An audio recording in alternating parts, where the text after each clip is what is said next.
এবার আপনাদের নিয়ে আসলাম এসেছে কারখানা,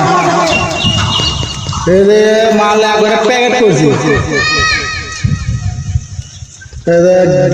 গেটও মনে করেন যে পানি পলিথিন মারে দিচ্ছে, একবারে মনে করেন যে কোনো নষ্ট হবি না। এটা পলিথিন মারার উদ্দেশ্যটা কি, যে আপনি বিল্ডিংয়ে যখন কিছু কাজ বাকি থাকতে আজ মিস্ত্রি কি অঙ্গ মিস্ত্রি তখন মালগুলো নিতে স্পট করে না যেন, এই জন্য আর কি পলিথিনটা মেরে দেবে।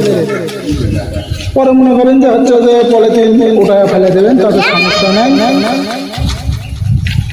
তো সবাই ভালো থাকেন, সুস্থ থাকেন।